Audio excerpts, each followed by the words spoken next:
Hi everyone, this is Ted Bauman here.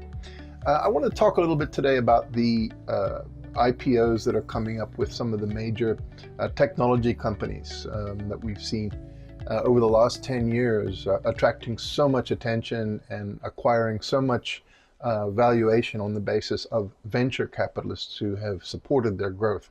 They include companies like Lyft and Uber and Pinterest, Airbnb, and others. And one of the big questions a lot of people are asking is, should I buy these IPOs or not?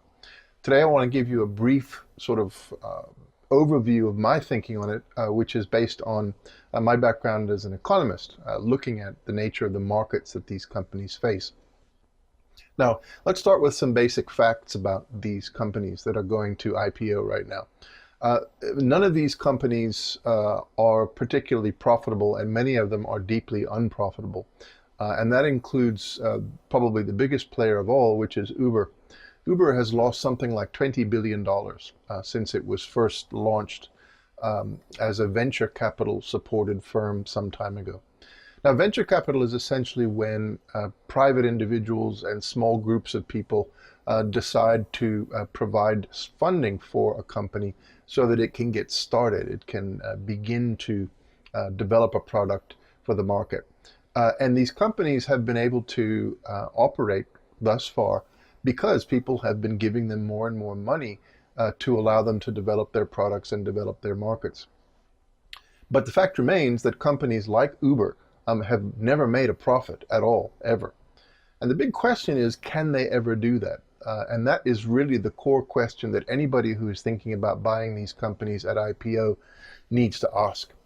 Now let's consider the example of Lyft. Lyft launched about a month ago. I predicted at the time that Lyft would not do well, and I was absolutely correct.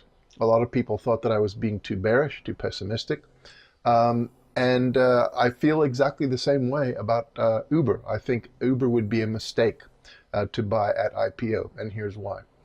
The companies that are IPOing now are all basically technology companies, and they all have one thing in common. They operate on the basis of a platform. A platform is some sort of a software that allows people, customers, to do things at scale that they couldn't do without that platform. So Uber and Lyft allow you to get rides at a lower cost than taxis.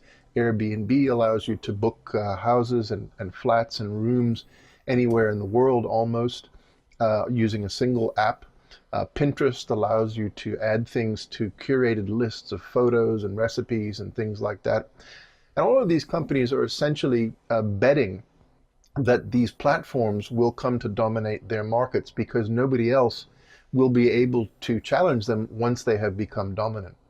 The question is, what is it that makes a platform safe from competition? What is it that gives it that protection that will allow it eventually to earn profits because it has no competitors? Well, in Airbnb's case, what people are doing when they use the platform is to try to find a house or a flat or a room or something somewhere in the world on the entire planet. So essentially, Airbnb is selling a market that covers the entire globe. People are not interested particularly to know whether there are Airbnb places in the same city where they live. They want to know whether there are Airbnb places in faraway places. For example, I'm planning to go to Europe later this year, and during my planning, I had a quick look to see if there were Airbnbs available.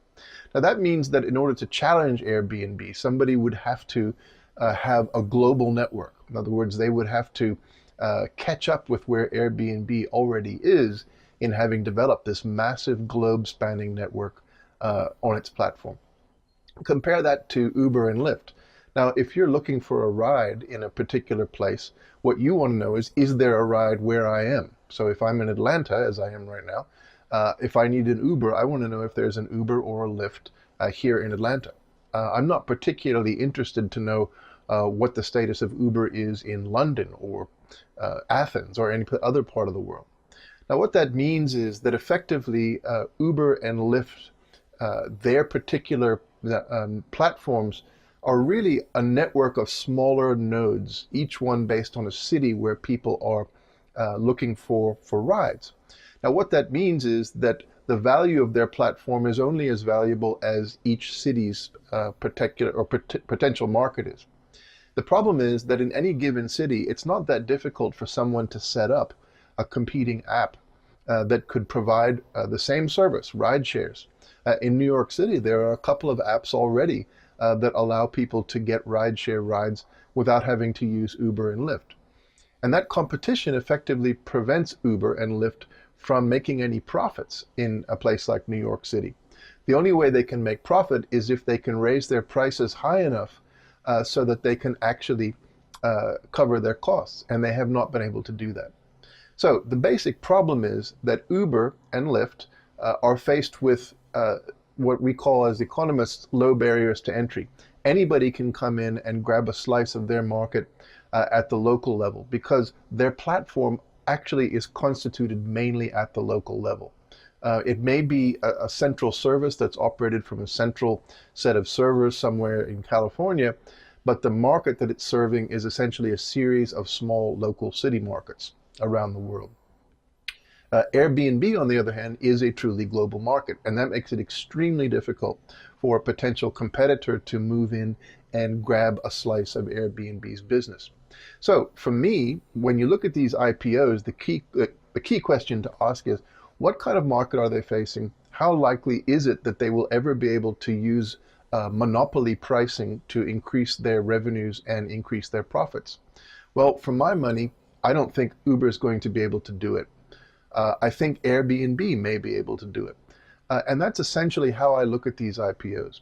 So forget the hype, forget the buzz, forget the big name, forget what everybody is saying about how great these companies are and how much they're disrupting everything. Look at them the way an economist would. Can somebody else come in and compete with them? Because if they can, the chances are they're not going to make profits, and that means that their share prices are probably not going to sustain the highs that we see at the IPO. So my advice is hold off on buying a company like Uber, consider a company like Airbnb, and look for an analysis like the one that I'm giving you before you decide which one you want to buy. This is Ted Bauman from the Bauman Letter, and I'll talk to you again soon. Thank you.